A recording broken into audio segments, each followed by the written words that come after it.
preparation for this best of one. All right, let's head into the draft. One game at a time. Let's relax and chill. But let's see if Aurora have learned from their experience against Liquid in the Grand Finals. Are they prepared to handle JP, the Finals MVP of the last MLBB PH season?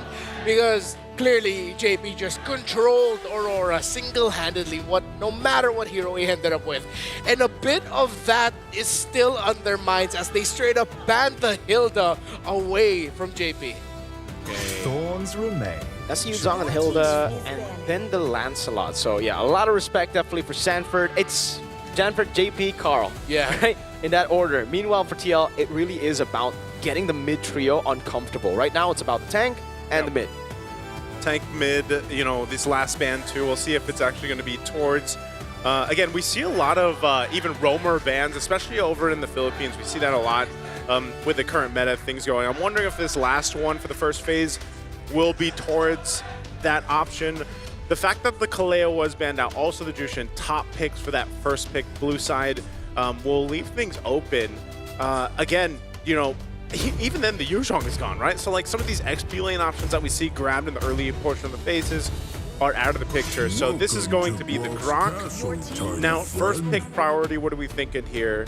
The Sora, like Sora is that first pick worthy right now in the hands of Aurora to actually slip through here, or do they have something else up there, the plan for them? We saw Evil go for the Valentina first pick when the Sora was open, just so that they could set up for the Sora, but also counter it if it comes to on the other side, right? So for Aurora, is it going to be the same approach, or will it be entirely different here? Among the It will be the Eve first pick. Okay. Pure comfort. Yeah, comfort, and we know Yue, one of the best artillery mages we've ever seen in the game. The uncrowned prince, as he's been heralded recently. Team Liquid now lock in instantly the Claude very early on as they see the Eve. They just want to go for the dive right away. And please enlighten me, Emergo. Is this a Team Liquid Indo chant or? Listen, we didn't really hear too many Liquid Indo chants this season. Ah, But I believe so, yes. I think this is a Liquid Indo chant that they're going to be using for Liquid Philippines as well. So yeah, quite a big fan base, by the way. They just disappeared for a bit because of, yeah. Well, they can, they're here. Wait, is this for TLBH? I believe, or is this? oh, but they're the Aurora These are side. altar champs! I was gonna say they're on the. These are altar champs! Wait! The ones who are chanting are alter ego fans! And they're on Aurora side. So And they're maybe on Aurora side. Maybe they're just showing support, you know? Wow. So here we go. We got the Wow. Hylos, we got the Claude over here for TL for those first picks. Now the response from Aurora, they're gonna go ahead and grab the carry. They solve that. They get the Fredrin. This is basically just really big comfort choices for Aurora right now. The Fredrin and the Eve, great combination that we see, especially for objectives. Now we'll see if that jungle is going to come through here for Carl TZ. They could still go what though? Does he want to go the YSS against a Fredrin, or does he just go Baksha? Like pick it up now. I think they might be eyeing towards marking utility as well, considering that they do have the Claude on their side. It's the Claude carry matchup that has risen to be the two most played gold laners right now in M7, including the wild cards. They call me a hero. Oh, so they go for YSS, okay. So they were thinking we don't need to master them in terms of the utility. They want to have another damage option, and that makes sense. Don't rely too much on the Claude being your main guy that you're playing for. And still Sora's been ignored completely, so... Yeah. What's happened since the wild card to like now? Well, at least I know it's only day one. Yeah, and Exy was pretty nuts earlier on Sora. But they did lose on the Sora. So maybe it's kind of like a comfort thing, and it's also kind of like a... Maybe elite teams just don't find a lot of value on Sora. Like, it's a big set, but it's not long enough to really have someone to follow up instantly, you know? Like, the instant CC is kind of long. Lapu Lapu gets banned out, by the way. Thought it was going to be something that we would see on the TL side, Sanford signature, in Indo as well, back in the day.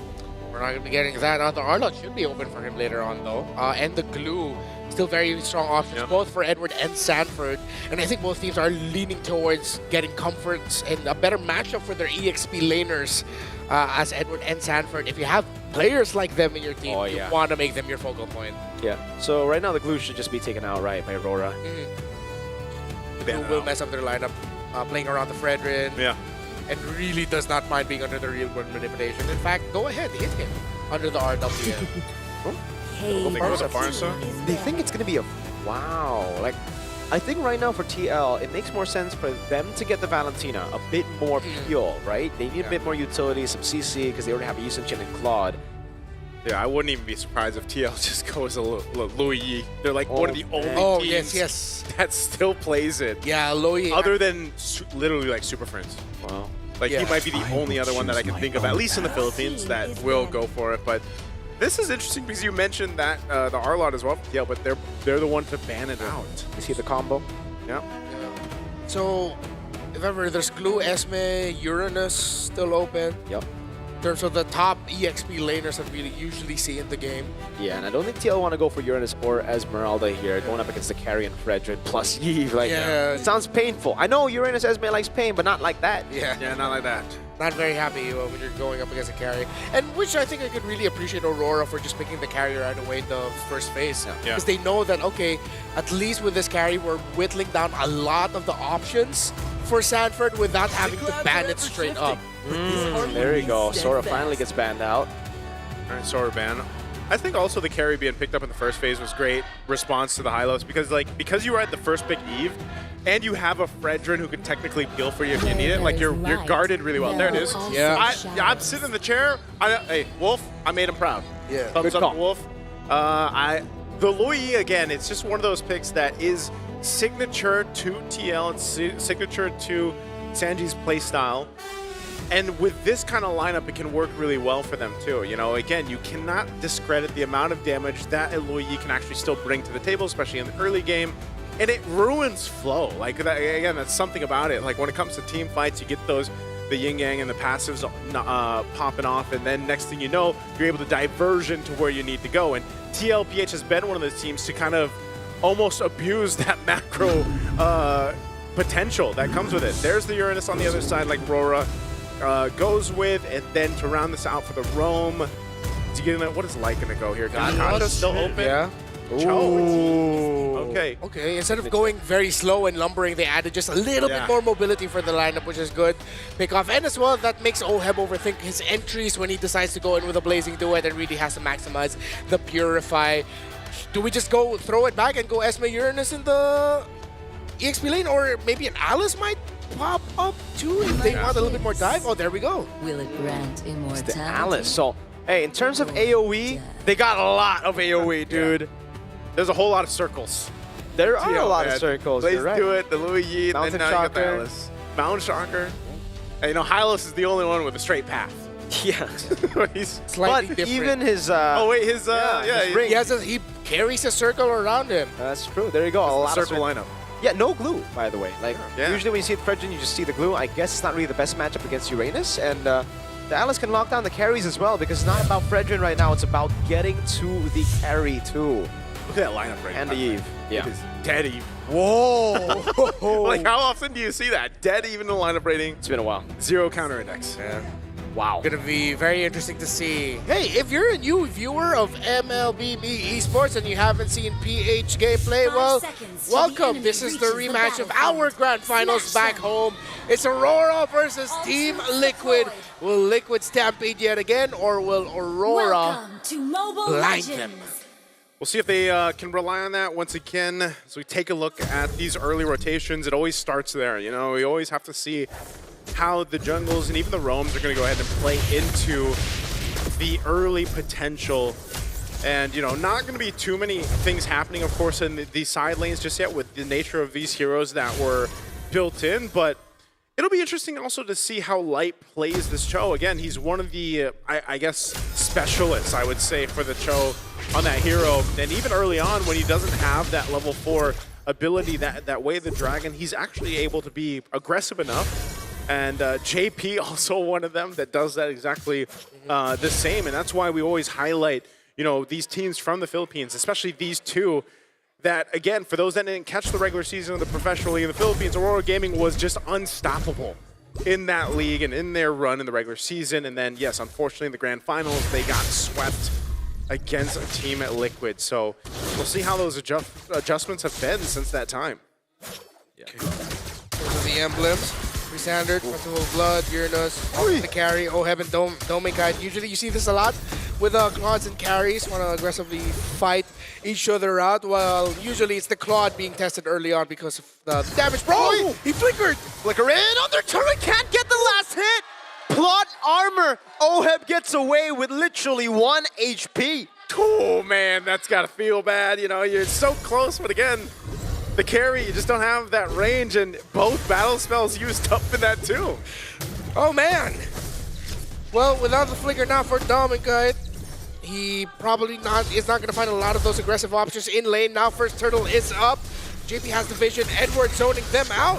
Uh-oh, Purify out already. Mountain Shocker catches 2 light. Is able to go for Jiku no now. That's the diversion. Oh! Gets taken out by Yue. Sanji gets in. The Throne of Ruin is able to lock Edward down now as Sanji gets in the yin-yang reactions. It's Sanford walking back up over to Demon Kai 1-1. And it's the mid laners who have the kill, but Aurora got the neutral objective. A 1-1, a turtle in the hands of Aurora. A great little bit of a skirmish there for that broke out. You know, good thing Yue was able to set up that RWM to get the first blood and take out Carl TZ, but still, Team Liquid is able to at least get something out of that fight to keep themselves obviously pretty much neck and neck right now. This is the Realme hand cam brought to you by the M7 official gaming phone, Realme 15 Pro 5G. It is Demon Kai that we were looking at again. It is his birthday, so looking to add a win alongside adding another year to his life. Team Liquid, for Yue, I just want to say, great call to commit the real-world manipulation to make sure Carl TZ goes down. Sanji wanted to bring Carl TZ in through the ultimate, but Yue, even though he could have saved that for the bigger fight, he said, nope, the prize is right there. There's a jungler, I'll take him out. You get a real-world manipulation. Ooh. Oh, they get a diversion too. Okay, so just nothing like, yeah, nothing too crazy. I think this is what we kind of expect with Sanji to use. Sometimes he's just going to go ahead and use it to go ahead and get a little bit of a faster rotation for Carl TZ. And again, nothing too, you're not going to, with these kind of lineups, they're all fighting around the objective. This is not one of those things until that level 4 does come available, which they have now. If Light can get a kick, great. If he can't, then nothing too exciting until that objective fight comes up. Again, if you're a newer fan, Filipino MLBB, yes, significantly slower, but we would like to use the word methodical, as both teams are just trying to build advantages through the minion waves all throughout, trying to find an opening. Turtle's going to be up in 8, Oracle already locked in for that Alice, but there is a glowing wand for USE. Okay, so I know we talked about this earlier too, the glowing wand not being like too much of a priority, but obviously with this composition, you need it. You know, you kind of need it against this Hylos. Vitalize that diversion was used to the purple buff. To the purple buff instead. They just want to give this up. Really cool, yeah. I mean, they understand that Aurora have a better composition to go for neutral objectives. The fact that they rotated earlier as well means that, hey, they got the tempo advantage. So Team Liquid just go for the trade. All right, they go for the trade. Potential setup here. JP's going to put some pressure. Glorious Pathways on out defensively, but he's going to want to be doing this from here and there. You know, giving the Oheb that space to go ahead and farm up on this Claude, who needs that time to go ahead and farm up. I think you're still going to see this, though. Like, Oheb and Domingkite, they've been notorious for just duking it out like this. Yeah. Blazing Duet going to be used up, but I don't think they... Do they put more pressure here? Yeah. All just the farm, by the way, right? The Blazing Duet. Great rotation from Aurora. And for Team Liquid, again, I really like the creative usage of the diversion so far to get Carl TZ into spots that he would usually not be able to find himself. Yeah. It's really a much lower game for Team Liquid this time around. I believe there's a significant gold lead for Domingkite over Oheb. Oheb looks like he's at around 3,000. 5,000 gold, or 500 gold. 500 gold, okay, yeah, 500 gold. It looked like 1,000 earlier. If you look at the rankings, there you are. Yeah, Oheb slowly climbing up, but of course with how Domingkite has been able to manage him in the gold lane, this is as expected. While Aurora are playing to their strength, Team Liquid are playing to theirs as well. Yeah, very interesting just how, if you think about what Team Liquid is doing, they're playing in a way that's sort of defensive, like they're just playing the macro. They do get a flicker out here from Yue, but this is also just to avoid Light being able to set things up. If you notice, with a Cho, anytime it's picked up, teams want to go ahead and play into that way of the Dragon, set things up the earliest they can. But the way Team Liquid's playing, man, they're not even giving that opportunity. Yeah. We got the crowd behind us just cheering for, you know, the potential for something to happen, but again, it's a defensive way of playing from Team Liquid here. See that win rate prediction, 52 to 48. It is even. Basically 50-50. This is what I'm saying. It's around turtle. Yeah. From here, Lord 1, big turnarounds, and burn! Throwing a ruin and the flicker as well. Carl TZ popped him out of shocker. US gonna be caught. Doesn't have the flicker. Will he be able to pop in the RWM in time? But Sanford was on and the DOT was taking him down. Now a big appraisal round on the JP. Sanford still in the midst of it all. Stoneman Cat is able to shred through the horse. Now it's Edward doing the same thing over to the back line. Sanford the kick back by Light. Blazing duet from Oheb over the line. Stoneman with a double. Cancel out the blazing duet. The BMI away. Edward low. Shot down by the goat. The diversion now from Oheb to look for a flank, and it's just to go and take the turtle. I thought they were going to hunt them down. Yeah, and Team Liquid knew that they had the turtle locked in already. Great patience by Oheb to save his blazing duet. Almost got caught off by a chain of crowd controls, but survived in the end. And after that long engage, it's Team Liquid who walks away with the turtle, and even a crab coin there for Carl TZ. It's interesting, though, because no matter what, we're still in the same place, man. Yeah. Like, there's no difference here in terms of gold, at least between the teams. But they do go ahead and swap. They put Dome and Kite up top. That's some good shred here. We're already seeing what's the potential with this carry here on some of these more tankier heroes that TL has. And this is what we're used to seeing, right? When these two teams play it out, generally it's a little bit of a slower build-up until eventually. It's usually that first Lord, perhaps, where things really shift in one of the favors of the teams here. You can see even between the gold lane, now there's 1,000+ gold for Dome and Kite. He's got nearly that Trinity built up, and that's why we're seeing, you know, him go a little more aggressive, put the pressure there. They want to start to open up the map too, taking that tier 1 turret in the bottom. The trade though, TL will take the top one first. And Liquid needed to do that. They needed some more map presence, get some more towers done, and they will even it out. That gives them a little bit more opening with their diversion play. It's going through Sanji Slowyi. Oh man, getting caught. Has to respect the damage. Like, Team Liquid still have immense damage. I would say like on both. Yeah. Like it's you like a bird called TZ! Dives you in his own lane under turrets! Before that happened, what I was gonna say is they both have damage. That's just kind of a surprise. Oh, look at this mid lane. Glorious Pathway zoning them away from the tier 1 in mid, and it is free for TL. They diversion back to get tempo on the map, and it should be another free turret for Team Liquid. Going things through gold things. They easily open up the map through Carl TZ diving under the tower for on just to take you out.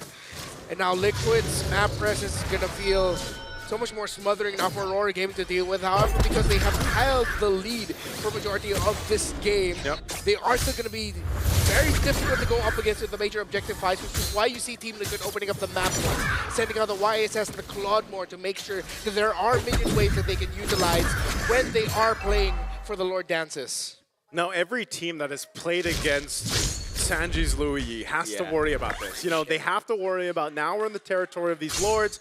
They've already been showing little previews of what they can do on the macro level with the Louis, but even the rest of the lineup, you know? And so that's something that Aurora Gaming Philippines is very familiar with, and we'll see them how they approach this. The Lord isn't going to be the main focus right now just yet, because they know either way, it's better if they continue to go ahead and farm up what they need. They'll get these tier 1s down where they can. That mid turret, at least for Team Liquid here, staying strong at least with a little bit of HP. Aurora Gaming might want to go ahead and take that out to give them that bit of even advantage when it comes to the space around this Lord. But right now, they're just going to go ahead and set up. I don't know if Light wants to, if he wants to go for a kick here, who's he going to kick? You know, like the main point is, even if he's able to get Oheb, Oheb's got to purify, he's going to be fine. So you might want to just try to go for Sanji, but then, and you know, Carl. yeah, that's a huge risk that Light has to take. And, you know, unfortunately, he just doesn't have the immortality right now, so they've got to be very cautious on how they approach it. Yeah, but based on the damage that Aurora's pumping out, I think it would be okay to kick JP. Force his Revitalize out, you'll be able to bring him down really low. But then the Throne of Ruin. The Throne of Ruin is what's gonna mess them up. If they do that, they have to be ready and acknowledge that that means that Alice will be punishing them for committing that. Oh, they see that Oheb's up there, but yeah, the BMI is so quick with that diversion. Using the diversion with slow push up top. half health here on the Lord. We're gonna hold it again, a stalemate right now. Not sure if they're gonna push this one. Quarter of the health right now, Lord's pathway. Yeah, they want to regain control. Light goes in, but it's also Sanford now throwing a ruin already! Sanford to the back line, able to lock him down. Carl jumping in over to the main kite, blazing him doing a lot of damage. Look at the fadeaway damage over on Carl. He's still on it. Team secures the Lord, but it's TL who run them down. Oheb coming down, diversion as well. Yue taken out by Oheb, and now it's Sanji flickering in to pull Dolmen Kite back. The birthday buff was not enough. Yes, the Lord was secured, but man, the team was decimated. And again, Team Liquid comes out with a dominant team fight. Now they'll transition to take out some of these turrets. They'll deal with the Lord rather quickly. Again, everybody's still up from this. Edward trying to hold on a little bit longer, but will try to get away. Oh, through the consecration. No, he gets out. Diversion to the bottom lane. They want to get everything. Lord will not march into their turrets. Team Liquid will now take considerable control in this game, but trying to fight. Goes in, able to find a way. The Dragon's throwing a ruin from Sanford again, and the GOAT gets away. Demon Kite trying to down the RWM, zones them away, but TL want to keep on going. Sanford with blinking forward. Wind of Nature built up by Dome. He gets pulled back by the Yin reaction, but he's able to dash away. Okay, so there's still some fight in Aurora Gaming Philippines. You can see that, but this is the struggle right now, and I mentioned it earlier on. It's Light. He goes in for these kicks. He goes in to try to set things up. Unfortunately, as you can see, he doesn't have an immortality just yet. He's got the Athena Shield, the Dom Ice. So when he puts himself in that position, he's most likely going to die. So it has to be worth the kick, worth the setup. And unfortunately, Doman Kite just hasn't been able to get to where he wants either. Because we're going to look at the replay here in just a second. Beautiful. One of the things, like I mentioned too, when that Luyi came through is that interaction to pull back these members when the passive goes off. This is the kick I'm talking about. Light is gone in an instant after the kick, but then in these tighter spaces around the jungle, when you get trapped into that glorious pathway, it's really hard for them to disengage, and it could have gone way worse if Sanji had more of an angle to use that Luyi there. So. But what we're seeing, yes, there is a 3K gold lead now for Team Liquid, but still, they're also respecting the damage potential that Aurora Gaming can pump out here. So every fight still has to come down to that really perfect placement and positioning on both sides. And we're just going to see that kind of break out for this next Lord here when it's up in about 30. Yeah, the global BMI again. Bring Oheb all the way back to where the rest of Team Liquid are while being able to apply pressure up top. This is as liquid as you can get with their penchants for wanting to split, open up the map for their signature. So for TL, it's so easy for them because Aurora Gaming, Light needs to think, if I kick someone, my kick is most likely going to mean I go down and it's not a trade. Because whoever I kick gets away, because the rest of my team need to worry about the later entry of the Claude and the Alice. Then what if you start thinking about, okay, what if we use the Joe defensively? But then who initiates? Uranus that just stands and eats damage? Yeah, oh no. Okay, Edward. It is Edward. He's going to kick enough. Yeah, but he gets vision, he applies some damage, but he doesn't have control. He just looks at them, gathers the info, but not much reward. Look at Oheb again, the BMI up top, getting the slow push built up as Rora trying to force their way into the Lord. Kaltizi, addition damage over to Edward, dashes away from the Void Blast. That's a stun over to Demon Kite now as the defensive back comes down, and Edward trying to zone him in the back line, but Kaltizi still holding strong with the help of the Traceless. Sanford and JP there, flicker out of the way, they're dragged by Sanford. Demon Kite looking for the opening, will not be able to find it as Kaltizi gets the Lord, and now it's Sanford in the midst of it all. Double kill already for Carl. It's perfect from Team Liquid. Again, it's so difficult for Aurora Gaming to get into those angles of these objectives and these Lords. Oh! Coming down behind. Light didn't expect that. Has to flicker back in. Sanford just always threatening with the blinks. There's a reason why this is one of the signature picks of the chef. Sanji on the slow E with that in his hands. It feels like your map is so small with how much control they can play for it. But outside of the macro, the micro decision-making, every team fight has been immaculate by Liquid. Well, here it comes. Lord up top. Team Liquid has their eyes set on the base of Aurora Gaming. We're going to go put some pressure here, walk in with the Lord. How is Aurora Gaming going to respond? This base turret will fall down. Oheb pushing in that mid turret as the wave comes crashing in, but Aurora Gaming will deal with the Lord, so they'll clear out that, but 2 base turrets are now gone. TL with 7,500 gold ahead. Oh my lord, blessing duet from Oheb! And the kill over the way to Dragon by Light, but now it's him disintegrated. They fall under the RWM, but it does not matter. Carl Teasy on the double, even more, he goes for the Traceless. Oheb getting the kill. Edward popping the consecration as Carl buys the immortality. Team Liquid Philippines takes Aurora down. And they do it just like they did in the grand finals a couple months ago. Unfortunately for Aurora, the birthday buff was not enough here. A close game until it wasn't. And TL played to the macro, just on point, like we mentioned in the draft with that Loyi pick.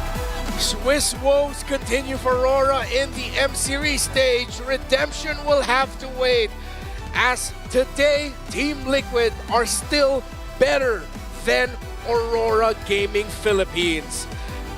They looked so damn good. Yeah. The management of the map, the handling of team fighting, not just Team Liquid, Aurora looked great as well, but with so much Aurora was doing right, Team Liquid, because of the tools that they drafted into, just made it look easier once they had their items. Yeah. It's just so difficult when you have these many playmakers on the map, dude. Yeah. Like, you're expecting diversion, but then when you're expecting it, Sanford's the one that comes in with a throw and a ruin. Then you expect both of them, and it's Carl who dashes forward, gets a mountain shocker, solo kills you under your own mid lane turret. That's the GOAT, man. Then there's a horse. Then there's a horse. There's JP, and it almost felt like with this, they were playing like the entire map. All, like, basically 2 maps. It just seemed like with the combination, man, and every time I see it, I know we've seen it many times, but the BMI with the diversion combo to be able to clear out those lanes, come back to the team like that quick, like, you know, there's just so many little interactions that this lineup allows TL to kind of make use of on a macro level, and it just works so well. Yeah, it was a very smart approach by Team Liquid. They made the most out of it every single time. And for majority of people who watch MLBB Esports and the player base, like, they don't see that value of, like, okay, clearing those 2 little minions, the range of the melee, while leaving the cannon minion, because the rest of your minion waves will finish that up anyway. Yeah. Every time they want a sequence, where are they going to diverge to or go off next? The slow push that they already got to form because of the global BMI through the Loyi and the Claude. It's just so brilliant. I don't know, man. It's Something about him. it's so beautiful. The damage, the CC, the way they play, the creativity as well. Sanji always, man. I mean, again, it's not strange. This guy's the guy who diverged to the base at that was the final game of MPL Philippines Grand Finals. He diverged to the base and they ended through that. Yeah, and that wasn't the only time he did it. He's done that multiple times as well. That's why I said teams are familiar with that. Yeah. Like, they know if it's Sanji's Loyi, it's tough. Yeah. So who's going to be the MVP? There's a lot of options. Maybe it's the chef himself. A lot of the cooking was centered through him. And of course, 2-0 and 9. All throughout the game, we were just praising Sanji's performance on this Loyi, what he was able to do here with the rest of his team. I see the vision, and now the rest of the world has seen it to make sure Sanji does not get a good option to play Loyi. And that's what I'll say. Again, there's only, I can count them on one hand, how many players will actually play a Loyi. Yeah. And to this level, you know, and again, it's allowed, or it works so well for Sanji because the rest of the team obviously plays around it, and the team makes it work in so many different fronts, like we saw here. Again, relatively even game, nothing too crazy in that first and second turtle.